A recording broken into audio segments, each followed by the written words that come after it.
Hello everyone, welcome to my channel online GS by Diwakar. यहाँ पे देखिए हम लोग ये हमारा पीजीटी यानी एकलव्य मॉडल रेजिडेंशियल स्कूल के पीजीटी का पेपर सॉल्व कर रहे हैं और ये आपका हुआ है 16 को। ठीक है, तो इसमें हम लोग पूरा कंप्लीट डिटेल सॉल्व करेंगे। उसके पहले ये जान लीजिए कि प्रश्न कहाँ से सबसे ज़्यादा पूछे जा रहे हैं और क्या बाहर से भी प्रश्न पूछे जा रहे हैं या केवल एनसीईआरटी वाले हैं। ठीक है, तो इसमें हम लोग लगभग 80 प्रश्नों को सॉल्व करेंगे और इन 80 प्रश्नों में आप देखेंगे कि लगभग आपके 75 के आसपास जो ज्योग्राफी के क्वेश्चन है कि यदि हम लोग बात करें, हालांकि इसमें कुछ नेशनल एजुकेशन पॉलिसी 2020 का भी है, 5 से 7 होगा आई थिंक। तो यदि उसको निकाल दिया जाए तो मान लीजिए यहाँ 70 प्रश्न अगर हम लोग लें इसमें, तो 70 में कम से कम 65 प्रश्न जो आपके हूबहू एनसीईआरटी में लाइन बाय लाइन मिल जाएंगे। ठीक है, तो यानी कि एनसीईआरटी के जो आप लोग नोट्स पढ़ते होंगे किसी और के, तो उसको पढ़ने के बजाय आप केवल एनसीईआरटी की जो किताब है उसको प्रीफर करिए। इसीलिए जैसे हमने पहले आप लोगों को किताब पढ़ाया है पूरा, जिसमें 35 लेक्चर में हमने पूरी जो आपका भौतिक भूगोल का मूल सिद्धांत है उसको हमने पूरा कंप्लीट करा है। ठीक है, जो लोग उसको पूरा देखे होंगे जो 11वीं क्लास की है, तो उसमें सारा कुछ जो फिजिकल वाला पूछा गया सब कुछ उसमें मेंशन करा गया है। ठीक, और जिस चैप्टर से जो प्रश्न आया वो भी मैं यहाँ पे बताते चलूँगा। और जो डाउट वाले प्रश्न रहेंगे कि जो आपका आंसर की जब जारी करी जाएगी तो उसमें किन प्रश्नों में कौन से और उत्तर संभावित हो सकते हैं उसको भी मैं यहाँ पे आपको बताता चलूँगा, कि ताकि जब आपका एग्ज़ाम आंसर की जब आए एमआरएस की, तो वहाँ पर आप उसको क्या करें, मैच करा लें। और उसका जो सोर्स है वो किस किताब में है वो भी मैं मेंशन कर दूँगा। 1-2 प्रश्न यहाँ पर मुझे ऐसे डाउट वाले मिले हैं।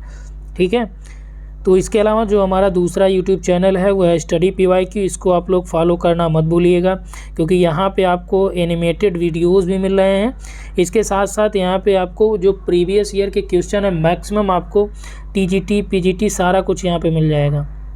ठीक है, तो चलिए यहाँ से देखते हैं। जो पहला प्रश्न आपका दिया है हिंदी इंग्लिश दोनों में देख लेते हैं, और जो इसका पीडीएफ आपको मिलेगा, देखिए जो लोग पीडीएफ चाहते हैं तो आप हमारा जो टेलीग्राम चैनल है online GS by Diwakar official करके आप सर्च कर लीजिएगा, टेलीग्राम पे मिल जाएगा, उसको ज्वाइन कर लीजिएगा। वहाँ हमने भेज दिया है इसका पीडीएफ, तो इसमें हमने पूरा हाईलाइट करके लगा भी दिया है। इसमें देखिए प्रश्न जो दिया गया, निम्नलिखित में से किसको भौतिक मानचित्र के वर्ग में रखा जाता है। तो जो आपका फिजिकल मैप होता है उसमें क्या क्या चीज़ें ऐड करी जाती हैं। देखिए फिजिकल मैप, पॉलिटिकल मैप, दो आपने नॉर्मली देखा होगा, एक आपका थीमेटिक मैप होता है। तो पॉलिटिकल मैप में क्या होता है कि जो राजधानियाँ, राज्य, ये सारे शामिल करे जाते हैं। लेकिन जो फिजिकल मैप होता है उसमें आप देखेंगे नदियों का रहता है, पर्वतों का रहता है नामकरण। ठीक है, और मृदा का मानचित्र भी उसी में ऐड करा जाता है।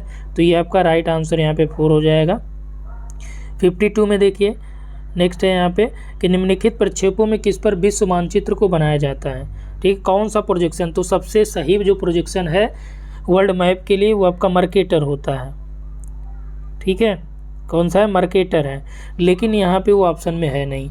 यहाँ पे दिया है कि जेनिथल इक्वल एरिया प्रोजेक्शन है, सिलेंड्रिकल है, बोन है और नोमोनिक है। ठीक है, यानी खमद्दी समक्षेत्र, बेलनाकार समक्षेत्र, बोन। और अब देखिए यहाँ पे जो लगा है यहाँ पर क्या है, बेलनाकार समक्षेत्र क्षेत्रफल प्रक्षेप लगा। कारण क्या है, अब देखिए एग्जैक्ट इस पर आपका वर्ल्ड का मैप तो सब नहीं बनाया जाता, लेकिन विश्व का वितरण मानचित्र अक्सर यहाँ पे देखा जाता है। विश्व का वितरण मानचित्र जो बनाया जाता है वो अक्सर आपका इसमें देखा जाता है। एनसीईआरटी में आप देख लीजिएगा, ये मेंशन है पूरा। और पहला वाला जो क्वेश्चन है ये ना, ये आपका भौतिक भूगोल के मूल सिद्धांत का पहला जो चैप्टर है भूगोल का विषय क्षेत्र, उसमें आपको मिल जाएगा। नेक्स्ट देखिए औसत वायुदाब की जो हम लोग बात कर रहे हैं। अब यहाँ पे वायुदाब क्या किया है, ये जनरली हम लोग जानते हैं 1013 ग्राम प्रति, ठीक है, घन सेंटीमीटर ये रहता है। तो इसमें ग्राम की जगह केजी करा है, यानी किलोग्राम करा है। तो इसका जो राइट आंसर हो जाएगा 1.01 होगा। तो यहाँ पे ज़्यादा नज़दीकी आपका ये होना चाहिए, तो इस आधार पे आपका ये होना चाहिए। ठीक है, अब देखिए ये वाला सेम आपका वहाँ पे पूछा नहीं गया है। अब चूँकि 1 किग्रा में आपका 1000 ग्राम होगा, तो वो 1013 MB होता है। ठीक है, मिली बार होता है वो। तो उस आधार पे आप देखिए यहाँ पे जो डाउट वाले प्रश्न रहेंगे तो इसमें ये संभावित है। एग्जैक्ट मैंने ये इसीलिए नहीं कह रहा हूँ कि एग्जैक्ट आपका नहीं मिला है एनसीईआरटी में भी। नेक्स्ट देखिए जनसंख्या का स्थानिक वितरण निम्नलिखित में से जनसंख्या का स्थानिक वितरण निम्नलिखित में से किसके द्वारा सर्वोत्तम तरीके से दर्शाया जाता है? तो जनसंख्या को दर्शाने का सबसे अच्छा तरीका आपका क्या है? ये डॉट मेथड होता है, ठीक है, बिंदु विधि। और नेक्स्ट आ जाइए यहाँ पे, नेक्स्ट है यहाँ पे कि निम्नलिखित देशांतरों में से भारतीय मानक समय किसके द्वारा निर्दिष्ट होता है? तो जो आपका इंडियन स्टैंडर्ड टाइम है वो आपका 82.5 ईस्ट से होता है, नॉट वेस्ट। देखिए इसीलिए यहाँ पे इन्होंने दोनों ऑप्शन बना दिया है कि आप ईस्ट या वेस्ट में से कोई लगाएंगे। तो देखिए जो आपका ये भारतीय मानक समय होती है 5 राज्यों से जाती है, इधर आपका यूपी, एमपी, उड़ीसा, आंध्रा, ठीक है, उधर आपका छत्तीसगढ़, तो 5 से होकर जाती है, तो ये आपका इंडिया ईस्ट में पड़ता है। तो इंडियन स्टैंडर्ड टाइम भी तो क्या है, ईस्ट देशांतर ही तो होगा। अगला देखिए हिमालय के दक्षिण में। अब देखिए ये वाला जो प्रश्न है ना, ये आपका ये जो आपका नवोदय का पिछला पेपर हुआ है 2022 वाला, उसमें वो पूछा गया है, सॉल्व किया होगा आपने, मिल जाएगा ये, ठीक है। तो जो क्रम होता है सही आपका भाबर होता है, ठीक है, भाबर, खादर, बांगर, तराई। नेक्स्ट है 57, बिहार का शोक किसे कहते हैं? तो आपका कोसी नदी है, बहुत ही आसान से प्रश्न है ये। और यहाँ पर देखिए दिया है कि फ्लैट टाइप्ड जो माउंटेन होता है, ठीक है, चपटे शिखर वाला, ये आपका गुयोट कहा जाता है, तो ये आप लोग जानते हैं। नेक्स्ट देखिए, अब देखिए यही सेम प्रश्न जो है, सेम लाइन, भूगोल धरातल के विभिन्न भागों में कारणात्मक रूप से संबंधित तथ्यों में विभिन्नता का अध्ययन करता है। भूगोल की यह परिभाषा किसके द्वारा दी गई है? अब देखिए भूगोल का जो क्षेत्रीय विभिन्नताओं के संबंध में अध्ययन किया है वो किसने करा है? वो हार्टसोन महोदय ने करा है, ठीक। लेकिन यहाँ पे कह रहा है कि विभिन्न भागों में कारणात्मक रूप में संबंधित अध्ययन विभिन्नता का अध्ययन है, तो ये आपका हेटनर का है। और सेम यही जो है बहुत जो आपका भूगोल का विषय और क्षेत्र का जो चैप्टर का लास्ट पेज है ना, उस पर आप देखेंगे यहाँ पे सर्किल यानी पूरा वर्ग बना के दिया है, इसमें आपका हार्टसोन का मेंशन करा है परिभाषा, इसमें आपका हेटनर का है, तो वहाँ से आपको मिल जाएगा। तो इसीलिए मैंने ये कहा कि पहले ही बताया कि जो ये एमआरएस है इसमें पूरा प्रश्न आपका कहाँ से होगा? एनसीईआरटी से। देखिए यहाँ पर दिया भारत की दक्षिणी सीमा बंगाल की खाड़ी में कितने डिग्री अक्षांश पे होती है? तो देखिए भारत का जो मुख्य भूमिका है तो ये डिग्री 4 मिनट जनरली हम लोग देखते हैं, जो कन्याकुमारी वाला है। अब संपूर्ण भारत का यदि पूछेगा तो जो आपका इंदिरा पॉइंट है वो आपका है, तो इंदिरा पॉइंट आपका जो है 6 डिग्री 45 मिनट नॉर्थ में, ठीक। नेक्स्ट आ जाइए, यहाँ पे दिया ब्लॉसम शावर। तो ब्लॉसम शावर यानी कि जो फूलों की बौछार वाली वर्षा होती है, ये आपका किसके लिए लाभदायक है? तो ये आपका काफ़ी के लिए ज़्यादा लाभदायक है। आम्र वर्षा आम के फलों के लिए होती है, ठीक है।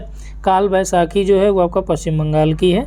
और ये भी आपका एनसीईआरटी जो भारत का भौतिक पर्यावरण है, ठीक है, भौतिक पर्यावरण जो इंडिया का है उसमें आपको मिल जाएगा। उसमें आप जाइएगा जलवायु वाले चैप्टर में, जलवायु और वनस्पति में, वहाँ पे आप जाइएगा, वहाँ पे कोष्टक में ऐसे करके बनाया भी है, उसमें आम्र वर्षा भी है और आपका क्या है चेरी ब्लॉसम भी है, फूलों की बौछार, ठीक। तो वहाँ से आप कर ले जाएंगे इसको। नेक्स्ट देखिए ये वाला आपका डाउटफुल है कि राजस्व विभाग में दर्ज आंकड़ों के अनुसार भारत के कुल क्षेत्रफल का कितना प्रतिशत वन क्षेत्र पाया जाता है? ये भी आपका भारत के भौतिक पर्यावरण में है एनसीईआरटी में, लेकिन 2021 का जो डाटा है यदि उसको हम लोग देखें तो वहाँ पे 24.64 समथिंग है जो फॉरेस्ट कवर एरिया है, यानी टोटल एरिया जो है। तो यहाँ पे ऑप्शन में कुछ है नहीं, तो जो पुराना डाटा है उसमें 23.28 के अकॉर्डिंग है, तो वो आपका यहाँ पे ये राइट हो जाएगा।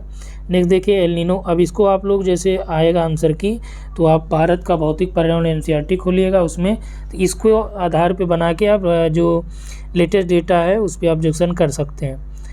एल नीनो के समय पेरू के तट के जल का जो तापमान है कितना डिग्री बढ़ता है? तो 10 डिग्री बढ़ जाता है, ठीक है। नेक्स्ट है निम्नलिखित में से कौन सा राज्य में सर्वाधिक, और ये भी जो 10 डिग्री वाला है ना, ये भी आपका इसी चैप्टर मिल जाएगा जो जलवायु और वनस्पति है, वहाँ पे स्पेशली। और यदि आप लोगों ने देखा होगा तो हमने एनसीईआरटी का लेक्चर नंबर 9 जो इंडियन ज्योग्राफी का कराया है, ठीक है, उसमें हमने ये कराया है आपका lecture number 9 geography of India का जो कराया है, उसमें ये पूरा मेंशन करा गया है। सेम लाइन आपको मिल जाएगी वहाँ पे। Next which of the following state is the most affected by flood? तो फ्लड से सर्वाधिक प्रभावित कौन होता है? अब ये कहाँ मिलेगा आपको? यहाँ से देखिए आपका भारत का भौतिक पर्यावरण, एनसीईआरटी का लास्ट जो चैप्टर है प्राकृतिक आपदा और संकट, ठीक है, संकट, उसमें आप जाएंगे, वहाँ पे आपका क्या है, बाढ़ है, सूखा है, भूस्खलन है और भूकंप भी वहीं पे है। उस चैप्टर से लगभग यहाँ पे 4 क्वेश्चन पूछे गए हैं। तो पहला तो आपका बाढ़ वाला हो गया, असम सबसे प्रभावित होता है। फिर देखिए यहाँ पे सूखा वाला दिया है, तो अत्यधिक सूखा प्रभावित क्षेत्र आपका गुजरात कच्छ वाला क्षेत्र हो जाएगा। और नेक्स्ट आ जाइए यहाँ पे उष्णकटिबंधीय चक्रवात में क्रोड में जो तूफान की आँख कहा जाता है। तो तूफान की आँख क्या होती है, ये शांत रहित मौसम का संकेत होता है। तो शांत रहित क्या होगा, बादल नहीं होगा तो शांत होगा।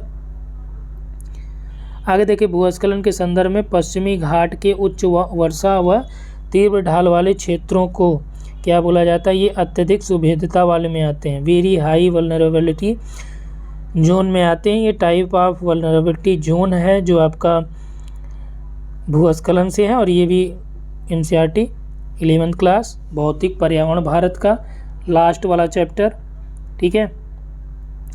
इसमें दिया है कि एक मानचित्र पर जो क्षेत्रफल मापा जाता है ये आपका प्लेनोमीटर से होता है। ये देखिए अभी बीपीएससी का जो आपका पेपर हुआ पीजीटी में, सेम वही पूछा, उसमें पूछा है कि मानचित्र पर 2 बिंदुओं के बीच की दूरी जो मापी जाती है वो कैसे मापी जाती है, ठीक है। नेक्स्ट आ जाइए ईएमआर का जो दृष्टि स्पेक्ट्रम है, विजुअल रेंज होता है, ये किसके बीच होता है, तो ये 400 से लेकर 75 नैनोमीटर के आसपास होता है और यही वहाँ पे आपको माइक्रोमीटर में मिलेगा। नेक्स्ट आ जाइए जब ऊंचाई वाले क्षेत्रों में समोच्च रेखाएं क्या होती हैं, नज़दीक होती हैं और निम्न ऊंचाई वाले क्षेत्रों में उत्तरोत्तर क्या होती हैं, ये दूर हो जाती है समोच्च रेखा। तो यहाँ पे क्या होता है, इसका मतलब ये है कि जो स्लोप वहाँ पे है क्या है, स्टीप स्लोप है। तो जहाँ पे दूर होंगी स्टीप स्लोप हो जाएगा। 1 वर्ष से अधिक 5 वर्ष से कम आयु के समय में जो भूमि छोड़ दी जाती है, प्रति भूमि, उसे क्या बोला जाता है, उसे हम लोग प्रति कहते हैं, लेकिन ये वर्तमान प्रति अतिरिक्त प्रति भूमि की होती है। नेक्स्ट आ जाइए उत्तरी कनाडा में जो एस्किमो है उनकी आवश्यकता की पूर्ति के लिए जो सामान भेजे जाते हैं कैसे होते हैं।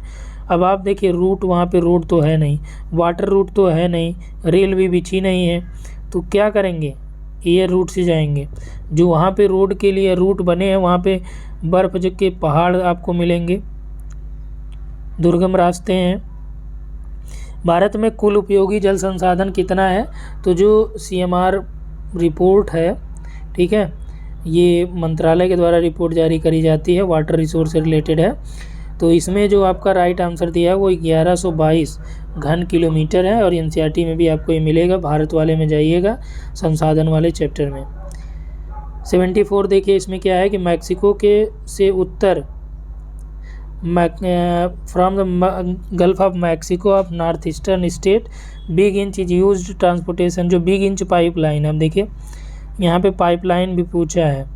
पाइपलाइन कहाँ पे मिल जाएगा, ये आपका पाइपलाइन वाला चैप्टर जो मिल जाएगा ये अंतर्राष्ट्रीय व्यापार और परिवहन वाले में, संचार वाले में है, वहाँ पे पाइपलाइन है, ठीक है। ये मिल जाएगा एनसीईआरटी मानव भूगोल के मूल सिद्धांत में। तो ये पेट्रोलियम से अब देखिए बिग इंच पाइपलाइन आपका यूपी पीजीटी में भी पूछा है, ये आपका हरियाणा पीजीटी में भी पूछा है, ठीक। तो इस तरह से हर जगह का पेपर अगर आप सॉल्व करते होंगे तो 4 से 5 प्रश्न आपको यहीं से मिल जाएगा। इसके अलावा यदि हम लोग बात करें कि इस समय जो ट्रेंड चल रहा है, सबसे ज़्यादा आपके जो प्रश्न पूछे जा रहे हैं वो एनसीईआरटी को ही फोकस करके पूछा जा रहा है। कारण क्या है, क्योंकि अक्सर आपने देखा होगा कि हर एक कमीशन में प्रश्नों के गलत होने की संभावनाएं बहुत बढ़ गई थी। तो सब क्या करते थे कि भाई 2 किताबों में आपका मिल रहा, आप कोर्ट चले जाते थे, कोर्ट से आपका ऑर्डर आता था और इनको चेंज करने के लिए बोलता था कमीशन को। इसलिए अब सब कमीशन लगभग जो है देखिए बिहार में सारे प्रश्न आपके एनसीईआरटी से हैं। इवन कि यहाँ पे देखिए एक चैप्टर के बाद जैसे एनसीईआरटी में आप देखते होंगे क्वेश्चन दिया रहता है, वही सेम क्वेश्चन 10 से 15 तो सेम आपका एनसीईआरटी का जो पूछा गया बिहार में पूछा गया हूबहू वही रख दिया है वहाँ पे। विस्तृत आधार और संकीर्ण शिखर वाला जो आयुलिंग पिरामिड होता है, ये देखिए जो पारिस्थितिक पिरामिड है ये भी मानव भूगोल के एनसीईआरटी में है। तो कह रहा है कि जो विस्तृत आधार हो जिसका, और ये जो है ये नुकीले होती है, आपका नाइजीरिया का शो करता है। ऑस्ट्रेलिया वाला ये आपका घंटी नुमा शो करता है, ठीक है। जापान और फ्रांस का जो है ये नीचे आपका सकरा, बीच में मोटा, ऊपर पतला। आगे देखिए which one of the following is an outport, तो कौन सा यहाँ पे बाय पत्तन है। अब बाय पत्तन ये भी देखिए एनसीईआरटी में है। यहाँ पे देखिए मैनचेस्टर ड्यूसबर्ग ये आपका नहीं है, कोलकाता भी नहीं है, ये आपके पिरेयस जो है ये आपका है, ये उसी एनसीईआरटी में देखिए यही सेम दिया गया है। विच one of the following is countries is the expanding stage of demographic transition, तो डेमोग्राफिक ट्रांजिशन के जो विस्तार अवस्था में कौन सी है, तो ये आपका पेरू है। और नेक्स्ट आ जाइए विश्व में सबसे समृद्ध जो मोनाजाइज अयस्क होता है केरल का, किस जिले में है, तो पलक्कड़ जिले में है। नेक्स्ट है देखिए 1-2 प्रश्नों में त्रुटियां हो सकती हैं, इसके बावजूद भी हमने कोशिश करी है कि त्रुटियां ना हो, तो यहाँ पे एक्यूरेसी आपको लगभग 95% एक्यूरेसी मिलेगा 1-2 क्वेश्चन को यदि मैं हटा लूँ तो, ठीक है। नॉर्थ सेंट्रल रेलवे का मुख्यालय आपका इलाहाबाद में है। अब देखिए मुख्यालय, रेलवे के मुख्यालयों से संबंधित हर बार प्रश्न आ रहा है। अभी देखिए बिहार में आपका पूछा गया, अब EMRS में पूछ लिया गया, यानी कि आपको मुख्यालय वाला पढ़ के चलना होगा। योजना आयोग को नीति आयोग में कब बदला गया, तो 1 जनवरी 2015 को योजना आयोग को नीति आयोग बना दिया गया था। यहाँ पे कह रहा है कौन सा पत्तन जो है वेम्बनाड के कैल के मुहाने पे है, तो वेम्बनाड लेक आपका कहाँ पे है, केरल में है, तो केरल से संबंधित कौन सा यहाँ पे है, कोच्चि है। नेक्स्ट देखिए भारत में कोयला निक्षेपों का लगभग सबसे ज़्यादा भारत में कौन सा कोयला पाया जाता है, तो बिटुमिनस टाइप का लगभग 75 से 80% जो पाया जाता है ये। नेक्स्ट देखिए इसमें दिया कि एक टीचर ने वायु की विशेषताओं को सिखाते हुए, टीचर ने क्या करा, वायु की विशेषताओं को सिखाते हुए एक साइकिल के ट्यूब लिया और पंप से उसमें हवा भरा उन्होंने, ठीक, पंप से हवा भरा और विद्यार्थियों को भरकर हवा भरे ट्यूब को दबाने के लिए कहा। तो ये किस चीज़ को उन्होंने यहाँ पे शो करा, तो साइकिल की ट्यूब में विस्तारणी या वायु में भरने से फट जाती है। देखिए यहाँ पे वायु की संपीडनीय अवस्था को बताया उन्होंने कि वायु भी कंप्रेसिबल होती है, उसको भी हम लोग संपीडित कर सकते हैं। यह जाना जाता है कि चमड़ा जो उद्योग है ये कानपुर के कारण जो है, कानपुर के पास गंगा नदी में ज़्यादा प्रदूषण हुआ है। और यहाँ पे कह रहा है कि जुलाई महीने में एक दल जो आता है सत्यापन के लिए, परंतु प्रदूषण वहाँ पे उसको ज़्यादा नहीं मिलता। किस वजह से जुलाई में ज़्यादा नहीं मिलेगा, भाई जुलाई में क्या होती है, रेनफॉल आपकी होगी, वर्षा होगी। जब वर्षा होगी तो क्या होगा, नदियों में जो बहाव होगा वो तेज़ होगा, और इसकी वजह से क्या होता है, जो प्रदूषण होता है वो आगे बह जाता है। तो देखिए यहाँ पे ये दोनों गलत हैं। ये वाला अधिक जल बहाव के कारण क्या होगा, प्रदूषण कम हो जाएगा या हट जाएगा। आगे देखिए नेक्स्ट पॉइंट है कि the structure of school learning time included new education policy 2020, तो इसमें आपका 5+3+3+4 है ये, ठीक है। नई शिक्षा नीति 2020 के अनुसार, नई शिक्षा नीति 2020 में ये कहा गया कि जो हायर एजुकेशन है, ठीक है, उसमें जो सकल अनुमान है नामांकन का, इसका जो परसेंटेज है 50 लाना है। कब तक लाना है, तो 2035 तक लाना है इसको। और कह रहा है कि एक शोधकर्ता है, जो शोध दल है, उसने पाया कि हिमालय में भूस्खलन में लगातार वृद्धि हो रही है। तो सबसे ज़्यादा उपयुक्त कारण क्या है कि यहाँ पे चूँकि हिमालय में वृद्धि होने का क्या कारण है, ह्यूमन एक्टिविटी वहाँ पे बढ़ रही है, नदी का पारसी कटाव, वर्षा में बढ़ोतरी या पर्वतीय ढलान स्थिर है। तो सबसे ज़्यादा वहाँ पे ह्यूमन एक्टिविटी जब हो रही है, तो ह्यूमन एक्टिविटी की वजह से क्या हो रहा है, वहाँ पे विभिन्न प्रकार के भूस्खलन देखने को मिल रहे हैं। नेक्स्ट आ जाइए, भूगोल के छात्रों का एक दल लद्दाख जाता है और समतल क्षैतिज सड़कों पर दौड़ने की वो कोशिश करते हैं, लेकिन वो क्या कर रहे हैं, थक जा रहे हैं। अब यहाँ पे कह रहा है कि बहुत तेज़ दौड़ने में वो सक्षम भी नहीं हो रहे हैं। इसके लिए जिम्मेदार कारण क्या है, तो इसके लिए जिम्मेदार कारण ये है कि जैसे आप ऊंचाई पे जाएंगे ऑक्सीजन की मात्रा हवा में क्या हो जाएगी, कम हो जाएगी। तो जब हवा में ऑक्सीजन की मात्रा कम होगी तो आप जो सांस ले रहे हैं वो सांस की गति आपकी बढ़ जाएगी, और ऑक्सीजन जो है जब आपके ब्लड में जाएगा नहीं तो ये क्या होगा, इससे थकान आपकी ज़्यादा महसूस होगी वर्क जब आप करेंगे, ठीक है। नेक्स्ट देखिए, एक शिक्षक ने विद्यार्थियों के 1 वर्ष के चक्र में अवलोकन किया और पौधों की वृद्धि को याद करने के लिए कहा। पौधों की ज़्यादातर जो वृद्धि किस संदर्भ में देखी जाती है, जनरली देखिए उष्णकटिबंधीय प्रदेशों में सबसे ज़्यादा वृद्धि होती है। तो यहाँ पे दिया है कि मानसून के महीने में टेम्परेचर ज़्यादा होता है और वर्षा भी ज़्यादा होती है, इस वजह से ये ज़्यादा उपयुक्त हैं। लेकिन जो छोटे पौधे होते हैं जो उनकी ग्रोथ देखी जाती है वो आपके पतझड़ में देखी जाती है, ठीक। हालांकि यहाँ पे उष्णकटिबंधीय जो प्रदेश हैं ये सबसे ज़्यादा इसके लिए उपयुक्त हैं। नई शिक्षा नीति 2020 के अनुसार कौन सा वर्तमान कार्यक्रम बंद कर दिया गया? देखिए एमफिल अभी क्या है, ये बंद कर दिया गया है। डिप्लोमा चल रहा है, पीडीएफ भी चल रहा है, पीएचडी भी चल रही है। अब देखिए जब आप पीएचडी कर लेंगे ना, तब आप पीडीएफ करेंगे, पोस्ट डॉक्टरल करते हैं। इसमें भी आपका क्या होता है, फेलोशिप मिलता है। जैसे पीएचडी में आपको फेलोशिप मिलेगी जेआरएफ के लिए, वैसे आपका पोस्ट डॉक्टरल फेलोशिप भी होती है। और ये उतना ज़्यादा लोग इसमें शामिल नहीं होते, चूँकि सीटें नहीं होती इसलिए नहीं शामिल होते। भाई कौन मना करता है कि फ्री में आपको फेलोशिप मिल रही है। तो नेक्स्ट आ जाइए, यहाँ पे हम लोग बात करें तो मानसून वाला चल रहा था, ये एमफिल हो गया। नेक्स्ट देखिए यहाँ पे दिया है कि यदि संभव हो तो नई शिक्षा नीति 2020 के अनुसार किस कक्षा तक जो है मातृभाषा में शिक्षण सबसे ज़्यादा ज़रूरी है? तो क्लास 5 तक कह रहा है कि जो मदर टंग है उसमें आपको क्या करना है, एजुकेशन देना है। अगला देखिए all student will take school examination in grade. तो यहाँ पे कह रहा है कि सभी विद्यार्थी जो स्कूल की परीक्षा कक्षा में शामिल होंगे जो किसी उपयुक्त प्राधिकरण द्वारा कराया जाता है। तो ग्रेडिंग सिस्टम में आपका 3, 5, 8, 3, 5 और 8 वाले ये शामिल होंगे। Who among the following not associated with the plate tectonics? Plate tectonics जो आपके संबंधित है, मैकेंजी, मॉर्गन, पार्कर, ये सभी हैं, लेकिन आर्टिलियर जो है ये इससे रिलेट नहीं करते हैं। ये भी आपका देखिए नवोदय या केवीएस का ये प्रश्न है। निम्नलिखित में से कौन सा लघु प्लेट नहीं है? छोटी प्लेट नहीं है। फिलीपींस, कोकोजी, अरेबियन ये हैं, लेकिन अफ्रीकन जो प्लेट है ये बड़ी प्लेटों में से है। नेक्स्ट देखिए which one of the following is the extensive land formed by volcanism? तो कह रहा है कौन सा जो है बहिर्वेदी नहीं है। देखिए सिल, डाइक, बैथोलिथ, वैकोलिथ, लैपोलिथ ये सब क्या है, धरातल के अंदर ज्वालामुखी के लावा से जमे हुए चट्टाने हैं, लेकिन जब ये बाहर आती हैं तो ये इन्हें सिंडर शंकु या शंकु कहा जाता है। During which one of the following epoch Homo sapiens appeared on the earth? तो जो होमो सैपियंस है ये किस टाइम पीरियड में धरती पे दिखाई दिया था? ये आपका प्लेस्टोसीन टाइम पीरियड में दिखाई दिया था।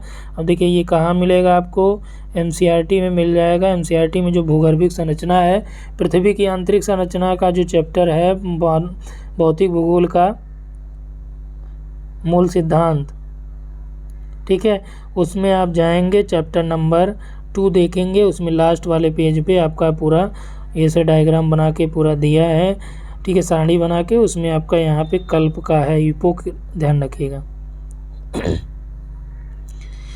Under which one of the following state matter the rock of asthenosphere is lying?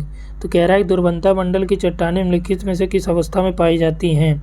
तो यहाँ पे देखिए ये आपका सेमी सॉलिड होती हैं, अर्ध तरल जो चट्टानें होती हैं दुर्बलता मंडल में यानी एस्थनोस्फीयर में, ये आपका सेमी सॉलिड रॉक्स पाए जाते हैं। 98 देखिए दिया है कि कौन सा सबसे तीव्र गति वाला जो बृहद संचलन। अब देखिए ये टाइप्स में, ये भी आपका एनसीईआरटी में फिजिकल ज्योग्राफी वाले में है। तो जो डिब्रीज स्लाइड होती है देखिए एनसीईआरटी का है, और ये आपका यूजीसी नेट में भी पूछा गया प्रश्न है। डिब्रीज स्लाइड यानी सैल मलबा का खिंचाना, ये स्पीड है, और सबसे स्लो जो है ये पंख वाला होता है। Which of the following is the branch of physical geography? अब देखिए सेम फिजिकल ज्योग्राफी से एक और प्रश्न यहाँ पे दे दिया है, पर्यटन भूगोल, जनसंख्या, कृषि और मृदा भूगोल। तो ये आपका मृदा भूगोल हो जाएगा। मृदा निर्माण की वह सक्रिय कारक जिसमें कौन सा, जिससे उर्वरता में बढ़ोतरी होती है? तो उर्वरता में जो बढ़ोतरी होती रहती है ये आपका पहला तो पेरेंटल रॉक भी है, सबसे मूल पदार्थ जो होता है मिट्टी बनाने में। हालांकि यहाँ पे कह रहा है बढ़ोतरी होती रहती है, तो ये आपका क्लाइमेटिक कंडीशंस इसमें इन्वॉल्व होगा। निम्नलिखित में से कौन सा एक आराम कुर्सी की तरह होता है? तो जैसे आपने ये देखा होगा, ठीक, ये क्या होता है, ये सर्क होता है। तो ये सर्क क्या कहा गया कि ये आराम कुर्सी की तरह होता है। देखिए 102 निम्नलिखित ऊंचाइयों में से कहाँ पर हवा में ऑक्सीजन की मात्रा लगभग नगण्य हो जाती है? तो 120 किलोमीटर की ऊंचाई तक जो है आपकी O2 पाई जाती है, ऑक्सीजन पाई जाती है, उसके बाद नाम मात्र की रह जाती है। नेक्स्ट आ जाइए, इसमें दिया गया है which of the following region received maximum insulation on the earth? तो सबसे ज़्यादा सूर्य तब जो प्राप्त करता है, इक्वेटोरियल रीजन प्राप्त करता है, लेकिन जो रिकॉर्ड किया जाता है वो आपका उपोष्ण वाले पे सब ट्रॉपिकल डेजर्ट रीजन में रिकॉर्ड करा जाता है, ठीक है।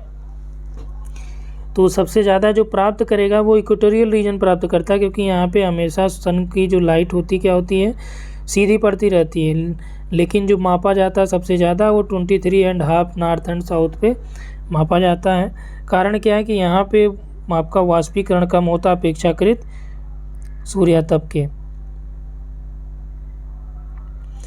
नेक्स्ट है बड़ी नदियों के मैदानी भागों में उनके किनारे पर निम्न ऊंचाई के समांतर कटक जो होते हैं, तो यहाँ पे जो कटक बनेंगे उन्हें हम लोग तटबंध कहते हैं।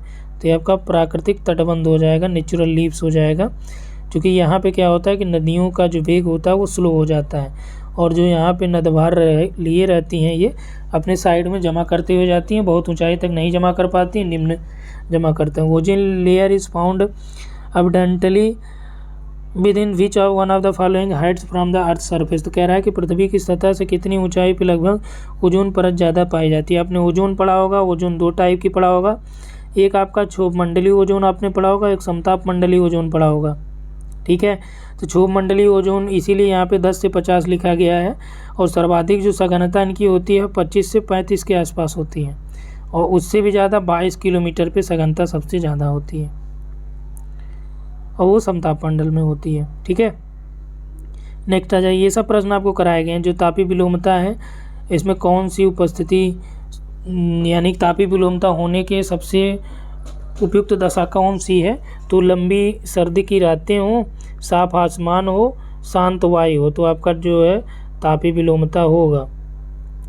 ठीक है, तापीय विलोमता का मतलब जैसे आप ऊपर जाएंगे नॉर्मली क्या जानते हैं टेम्परेचर कम होता जाता है, लेकिन जब ये उल्टा हो जाए टेम्परेचर कम होने के बजाय बढ़ जाए तो वो आपका थर्मल इन्वर्जन हो जाता है। नेक्स्ट देखिए कि दिया है कि विच one of the following average slope is applicable for the continental shelf. अब देखिए यहीं आपका डाउट वाला है कि निमग्न तट जो होता है, कॉन्टिनेंटल स्लोप जो होता है, उसकी जो कॉन्टिनेंटल शेल्फ जो होता है उसका स्लोप कितना होता है, प्रवणता क्या होती है, ढाल क्या होता है। 1 डिग्री या इससे कम होता है अकॉर्डिंग टू NCERT और according to assessor. Savin sir की जो किताब है फिजिकल ज्योग्राफी यानी भौतिक भूगोल का स्वरूप, ठीक है, या भौतिक भूगोल जो है वहाँ पे आप देखेंगे 1 से लेके 3 डिग्री मेंशन करा गया है। अब देखिए ये EMRS के ऊपर अगर वो NCERT मानता है तो NCERT में 1 डिग्री या कम करेगा। यदि आप उन किताबों को ये फॉलो करता है तो 1 डिग्री से 3 डिग्री होगा। तो इस चीज़ को आप जानते रहिएगा। जब आपका यहाँ पे आंसर किया है तो आप क्या करिएगा, ऑब्जेक्शन के लिए दे सकते हैं उसको। नेक्स्ट आ जाइए। In which of the following climate group by the Koppen's potential evapotranspiration exceeded precipitation. यहाँ पे कह रहा है कि जो वाष्पीकरण है, ठीक है, वर्षण से ज़्यादा कहाँ पे होता है, तो वर्षा जहाँ पे कम हो वाष्पीकरण ज़्यादा हो, कौन सी स्थिति होगी, शुष्क जलवायु की स्थिति होगी। ठीक है, नेक्स्ट आ जाइए। क्योंकि आप जानते हैं कि जो रेगिस्तान है वहाँ पे ये स्थिति बहुतायत देखने को मिलती है। खारा जल वाले उष्णकटिबंधीय महासागरों में निम्न ऊंचाई वाले द्वीपों को क्या बोलेंगे। अब देखिए जो महासागर होते हैं, महासागर में कोई भी जो उष्णकटिबंधीय महासागर में जो द्वीप पाए जाएंगे निम्न ऊंचाई वाले, उन्हें क्या बोला जाए, एटॉल बोला जाएगा, ओशनिक रिज, गुयोट या सी माउंट। तो हम लोग जनरली उसे गुयोट ही कह सकते हैं। यहाँ पे करिए। नहीं देखिए which one of the following type of rainfall common in equatorial region. तो इक्वेटोरियल रीजन में किस प्रकार की वर्षा सबसे ज़्यादा कॉमन है। तो आप जब इक्वेटोरियल रीजन कभी भी पढ़ा होगा आपने, तो आपने यही पढ़ा होगा, यहाँ पे संवहनीय प्रकार की वर्षा होती है, और वो वर्षा जो होती है दोपहर के बाद होती है। ठीक है, कारण क्या है, क्योंकि मॉर्निंग टाइम में वहाँ पे सबसे ज़्यादा जो है टेम्परेचर प्राप्त होता है, और ये क्या होता है, वाष्पीकरण इसका होगा। तो जब वाष्पीकरण हो जाता है तो यहाँ पे क्या संघनन होगा, तो संघनन से बादल बनने में टाइम लगेगा, इसीलिए दोपहर के बाद संवहनीय और मूसलाधार वर्षा टाइप की यहाँ पे वर्षा होती है, सतत वर्षा देखने को मिलती है। नेक्स्ट है कोरियालिस फोर्स, कहाँ पे जो है नहीं होता है, कहाँ पे नहीं पाया जाता है। तो आप जिनने देखा होगा कि जो डोलड्रम पेटी है, डोलड्रम का नाम सुना होगा, 5 डिग्री नॉर्थ से लेके 5 डिग्री साउथ तक। ठीक है, तो यहाँ पे क्या होता है कि जो आपका कोरियालिस फोर्स शून्य पाया जाता है, इसीलिए आप जानते हैं कि यहाँ पे जो हवाएं हैं उनका आरोहण भी नहीं होता, यहाँ पे हवाएं उतरती भी नहीं हैं, इसीलिए क्या होता है यहाँ पे चक्रवात पाए भी नहीं जाते हैं। और कारण क्या है कि कोरियालिस फोर्स यहाँ पे नहीं होता है। तो कोरियालिस फोर्स जो लगभग आपका भूमध्य रेखा के आसपास शून्य होता है और जैसे हम लोग ध्रुवों की बढ़ेंगे बढ़ता जाता है, ध्रुवों पर मैक्सिमम होता है। राइट हुआ। नेक्स्ट आ जाइए, कह रहा है कि कौन सा ज्वार का प्रकार नहीं है। तो इसमें आपका देखिए निम्न ज्वार है, तो जो आपका चौथाई ज्वार भाटा आपने कभी नहीं सुना होगा, ठीक है। दैनिक ज्वार आपने पढ़ा है, बृहद ज्वार भी पढ़ा है, निम्न ज्वार, लो टाइड भी, स्प्रिंग टाइड भी और ड्यूरनल टाइड भी आपने पढ़ा है। नेक्स्ट देखिए यहाँ पे मेंशन करा गया कि who among the following created the human development index. तो ह्यूमन डेवलपमेंट इंडेक्स यानी SDI किसने जारी करा है? तो ये आपके महबूब उल हक हैं, ये पाकिस्तानी थे और इन्होंने इसको जारी करा है। तो पहली बार जो जारी हुआ है ये आपका मध्य प्रदेश राज्य के संदर्भ में हुआ था। विच of the following country has the largest population. तो लार्जेस्ट पॉपुलेशन जो है इसमें किसमें है, किसकी जनसंख्या सबसे अधिक है? देखिए ग्रोथ जो हुआ है ये आपका नाइजीरिया का हुआ है और क्रम में देखेंगे तो USA के ज़्यादा है पॉपुलेशन। तो ये आप लोग यहाँ पे सबसे ज़्यादा ग्रोथ हुआ नाइजीरिया में और पॉपुलेशन जो आपका USA का है, ये आप इसको करेक्ट कर लीजिएगा, ये गड़बड़ हो गया वहाँ पे, ठीक है, हाईलाइट करते समय ही। नेक्स्ट है मानव विकास के इतिहास में कौन सा न्यूनतम है, नवीनतम है, सॉरी न्यूनतम है नवीनतम, लेटेस्ट डेवलपमेंट है। तो लेटेस्ट में देखिए आपका इंडस्ट्रियलाइजेशन पहले ही हुआ था, सैनिटेशन भी आया, इंफॉर्मेशन और कंप्यूटर भी आया, उसके बाद जो बायोटेक की बात करी गई बाद में करी गई। कौन सा जैव पदार्थ मिट्टी में मिला होता है, कौन सा जैव पदार्थ को मिट्टी में मिला देता है, ठीक है, कहते नहीं है कि हम आपको मिट्टी में मिला देंगे। तो यहाँ पे ये कह रहा है कि कौन सा जो ऑर्गेनिक मैटर को मिट्टी में मिला देता है। तो मिट्टी में मिलाने वाला जो ऑर्गेनिक मैटर है वो कौन सा है आपका, डिकम्पोजर्स होते हैं। नेक्स्ट देख लीजिए, विच one of the following approaches human development is associated with Amartya Sen. अब देखिए ये सेम चीज़ें आपका कहाँ पे दिया गया है, NCERT में मानव विकास वाला जो चैप्टर है उसको आप देखिएगा, वहाँ पे ये डायरेक्ट मेंशन किया गया है। अलग अलग उपागम है, कल्याण उपागम भी, आधारभूत आवश्यकता उपागम भी, आय उपागम भी है और क्षमता उपागम भी है।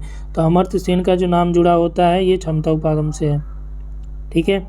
नेक्स्ट देखिए, which one of the following is not a shifting cultivation. तो कौन सा इसमें शिफ्टिंग कल्टीवेशन नहीं है, मिल्पा है, लदांग, कर्तन धान और कोलखोज। तो जो शिफ्टिंग कल्टीवेशन है देखिए कर्तन धान है, लदांग भी है, मिल्पा भी है।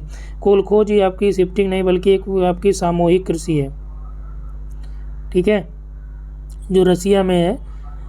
और नेक्स्ट देखिए, विच of the following is the eastern terminal railway station on trans-Siberian.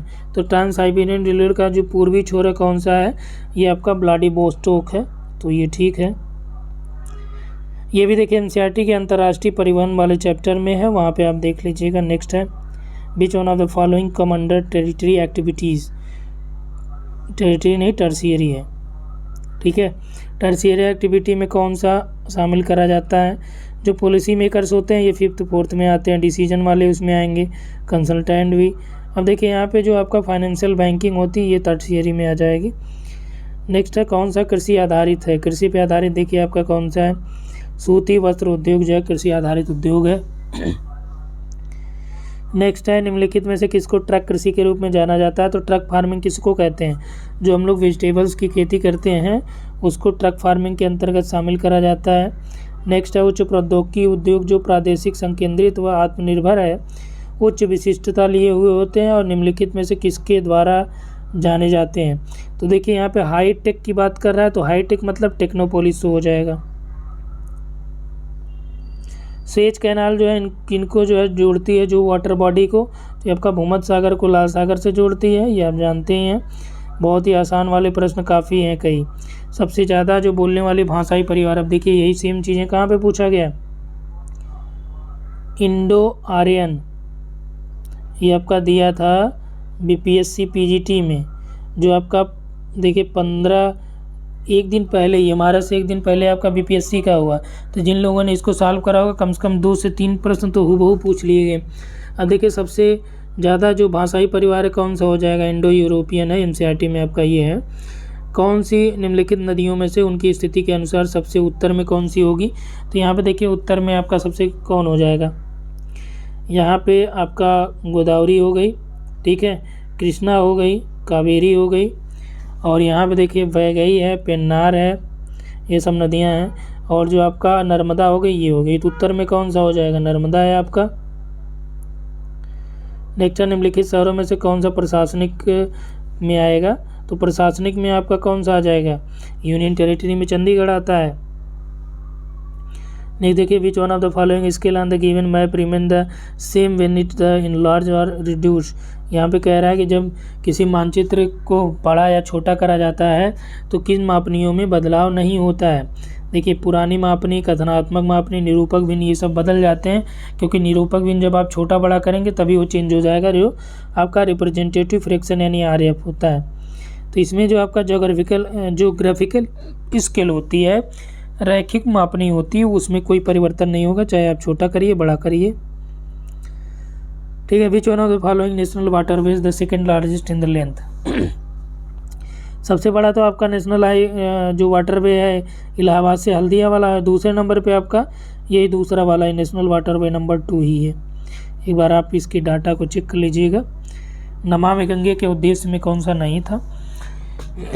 देखिए नमामि गंगे में जो आपका रिवर फ्रंट डेवलप करना है ये तो है, ठीक। जो रिवर का सरफेस क्लीन करना ये भी है, लेकिन यहाँ पे क्या है कि एम्बैंकमेंट का निर्माण करना, तटबंध बनाना ये नहीं है, ठीक। तो ये हो गए टोटल कितने 130 क्वेश्चन हो चुके हैं। इसके बाद ये इंग्लिश वाला है, ये हिंदी वाला है। तब इंग्लिश वाले में देखिए जो 10 क्वेश्चन था, 10 में आपका 4 सही करना है, तो आप लोग वो मिला लीजिएगा। अभी हमने इसको सॉल्व नहीं करा है, ठीक। तो ये जो ज्योग्राफी के टोटल रहे हैं लगभग 80 प्रश्न हमने यहाँ पे आपको करा दिया, और इन प्रश्नों को आपने देखा भी, और हमने कोशिश करा कि हर एक चैप्टर के बारे में बात करने के लिए कि जहाँ से आपके प्रश्न ज़्यादातर पूछे गए हैं। अब देखिए इसमें NCERT जो शामिल है 11-12 की, इससे बाहर एक भी प्रश्न नहीं है, ठीक। तो आप लोग अगर NCERT पढ़े होंगे, इसलिए पहले ही हमने बताया था कि ये हमारा से या नवोदय, KVS, यहाँ तक कि अब कोई भी पेपर आप किसी भी स्टेट में देने जाइए, ठीक है, उस स्टेट का जो 11-12 की माध्यमिक की किताबें हैं उसको आप एक बार ज़रूर पढ़ लीजिएगा, क्योंकि यहाँ से प्रश्न हर बार पूछे जा रहे हैं, ठीक। तो इस वीडियो में इतना ही।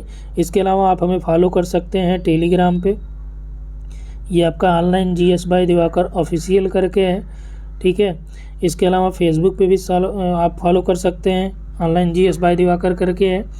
आप हमें इंस्टा पे भी फॉलो कर सकते हैं, लिंक्डइन पे भी, यूट्यूब पे तो आप जान ही रहे हैं, ठीक है। जहाँ भी आपको, और हर जगह आपको कुछ न कुछ आपकी पढ़ाई से संबंधित चीज़ें वहाँ पे मिलती रहेंगी।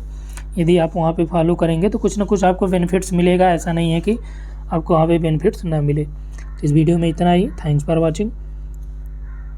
और इसके अलावा देखिए यहाँ पे जो आपके कोर्सेज चल रहे थे, यदि आप उससे जुड़ना चाह रहे हैं तो GS बाय दिवाकर करके हमारा ऐप है, उसको डाउनलोड कर लीजिएगा, ठीक है। यहाँ पे देखिए प्ले स्टोर से मिल जाएगा आपको, GS बाय दिवाकर सर के नाम से है, ठीक।